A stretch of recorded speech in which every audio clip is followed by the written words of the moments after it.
개혁교회에 개혁교회들을 괴롭히고 문제를 일으키겠어요. 그 말은 우리도 율법을 지킬 수 있다 하는 생각을 우리에게 불어넣어 줬고, 우리도 예수 그리스도의 피로 구원 얻지만은 율법을 지켜야 된다는 생각을 늘 하게 했어요. 더구나 그리스도의 율법을 성취해서 그것이 의를 이루어가지고 우리에게 전가했으면 우리도 율법을 지켜야 된다는 생각을 하게 되고, 또 그리스도의 율법을 지킨 것처럼 우리도 율법을 성령의 힘으로 지킬 수 있다, 이렇게 생각을 하게 됐어요. 목사님 이제 그만 일어나세요. 네.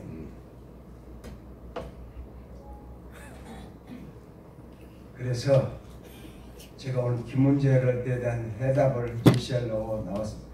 내가 해답을 제시하는 게 아니고 성경이 말한 해답을, 성경에 예수 그리스도 신약에 예수 그리스도의 피 흘리심으로 우리가 죄 용서받고 우리가 영생에 이르는 거는 그리스도께서 율법 다 지켜가지고 의를 획득해서 우리에게 전가했기 때문이라고 전혀 없습니다. 그러면 율법의 성취란 말이 나옵니까?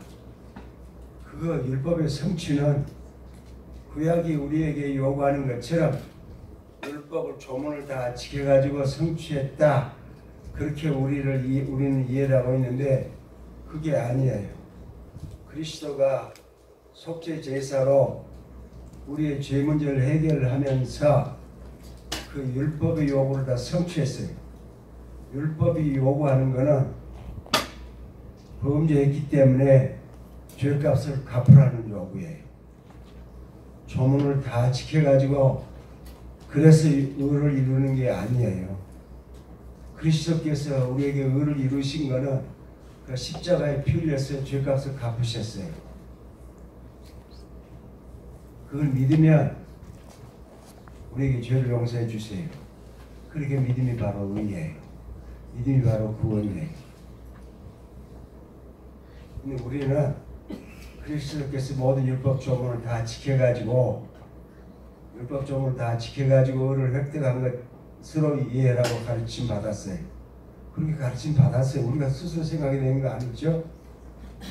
우리는 한국교회는 이제 합동치 교파가 아니라도 박영영 박사님의 조신학으로 신학을 공부를 했어요. 박영영 박사님의 조신학 교과서는 자기가 독자적으로 쓴 게 아니고 미국 칼빈 신학교에서 미국 미시간주 그랜드 래피츠에 있는 거기에 화라님들이 이민을 해가지고 거기 그 지역에다 정착을 했습니다.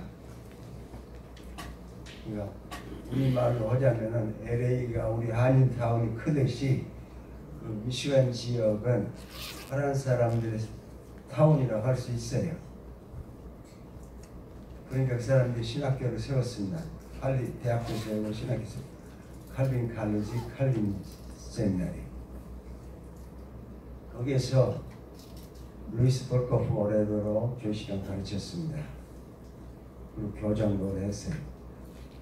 이분이 조신학 책을 쓸 때에 자기가 아는 교부들과 종교개혁자들과 또 앞서가는 신학자들 신학을 다 이해를 해가지고 자기 신학을 쓴 게 아니라 화란의 개혁파 신학자인 헤르만 바빙크의 교회라는 책이 있습니다. 이제 두꺼운 책으로 4권으로 된 책이 있어요. 그 최근에 우리말로 번역이 됐습니다.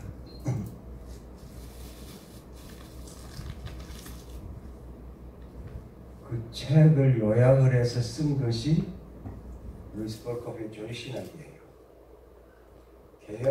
교회학. 그 본래 책 제목이 개혁교회학입니다. 개혁된 교회학. 우리말로 하면 조신학이죠. 개혁교회학을 썼는데 4권으로 두꺼운 책이에요. 최근에는 번역이 다 됐는지 얼마 전까지 그 책에 1권이 영어로 번역된 걸로 아는데 4권까지 다 번역됐는지는 모르겠습니다. 그 책을 요약을 해준 신학책을 썼어요. 헤르만 바빙크는 많은 신학자들을 참조했지만은 주로 17세기 개혁파 신학자들의 책을 인용을 많이 했습니다. 17세기 개혁파 신학자들은 17세기에 루터교회나 개혁교회나 이신칭 교리에 근거해서 두 교회가 신학 체계를 세웠습니다. 이신칭 교리로 16세기부터서 믿기 시작했지만은 신학 체계가 완전히 이루어진 것은 17세기 와서예요. 그럴 때 이 17세기 루터파 신학자들, 개혁파 신학자들이 다 같이 서로 훌륭하고 좋은 신학 체계를 세우기 위해서 노력을 했습니다. 두 교회가 다, 두 교회의 신학자들 다 신학을 표현하는 용어를 찾았어요. 그때 17세기는 르네 데카르트 불란서 카톨릭 신자죠. 르네 데카르트가 새로운 철학을 제시해가지고 근세 철학, 내재 철학이라는 이름으로 철학을 세웠습니다. 그때부터 완전히 철학 체계가 바뀌기 시작한 거죠. 그래서 새로 일어난 데카르트의 철학으로 신학을 표현하기를 바랐는데 데카르트의 철학이 완전히 체계가 덜 잡힌 철학이에요. 그러니까 데카르트의 철학적인 용어로 신학을 다 표현할 수 없다고 보고 데카르트의 철학 용어로 신학을 표현하는 것이 아니라 중세 신학자인 토마스 아퀴나스가 활용했던 아리스토텔레스의 철학, 특히 그 사람이 쓴 행위상학 혹은 제일철학 이런 책에 철학 용어들이 많이 나옵니다. 실체라든지 인격이라든지 그런 용어들이 다 아리스토텔레스의 행위상학 책에 나오는 용어들의 아리스토텔레스의 철학의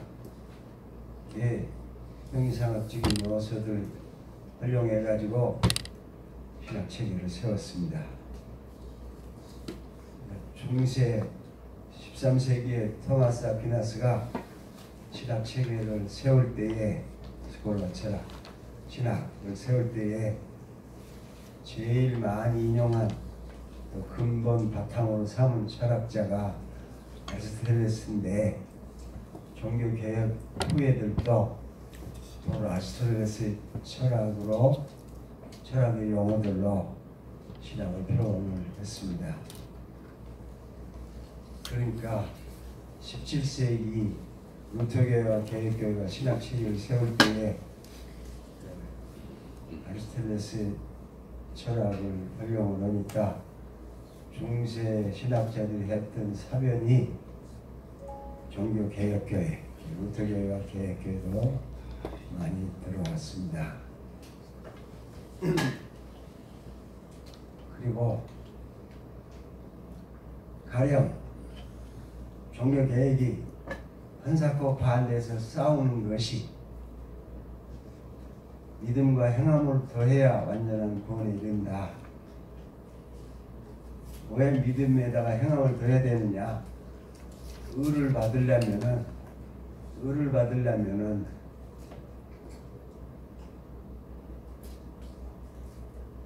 자기를 갖춰야 된다. 자기를 갖춰야 의를 받는다. 그 로마교회 의롭다 받는 근본 신학이에요. 그렇게 할 때에 토마스 아퀴나스가 그 칭의에 관한 문제를 신학 체계로 세울 때에 아리스토텔레스의 정의 개념 혹은 그냥 기독교적으로 하면 의의 개념을 도입을 했습니다. 아리스토텔레스에 하면은 선을 자산을 분배할 때는 기준이 있어야 된다. 그냥 분배하면 어떤 사람 많이 가고 어떤 사람 적게 가져가기 때문에 불평하게 돼서 불평이 많이 일어난다. 이런 불평이 없고 공평하게 배분을 하려면은 자격을 따라서 배분을 해야 된다. 자격.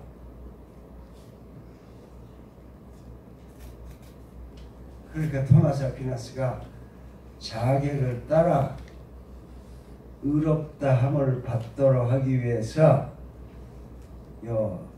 의를 구원 얻음에 대한 논의를 그게 쓴마 테올로지가 신학대전, 우리말 신학대전을 번역을 했죠.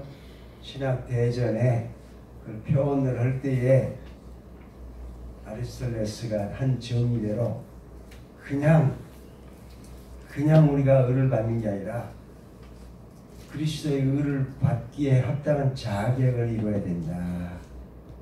그래야 의를 받는다. 그래야 칭이 된다.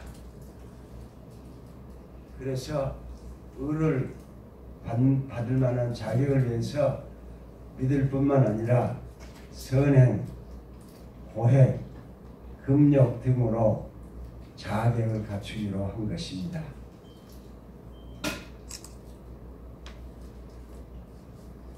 그러니까 고행하고 서행하고 중세의 그리스도인들이 로마 가톨릭 신자들이 의롭다함 받기 위해서 믿기만 함으로 믿음 고백으로 받은 게 아니라 그 믿음에다가 사랑의 선행과 고행과 금욕과 교회 봉사 이런 걸 많이 했어요. 그래야 이게 연옥으로 안 가고 천국으로 보내주는 거죠. 자격을 얻으려고. 우리가 선물이 아니라 획득사항에 내가 노력해서 그렇게 해서 징계원리를 세웠는데 종교개혁자들이 그 결사하고 반대했습니다. 그리스도의 한 번의 속죄 사역으로 모든 죄가 용서됐으니까 우리는 그걸 믿기만 하면 된다. 우리가 공로를 세울 필요가 전혀 없다.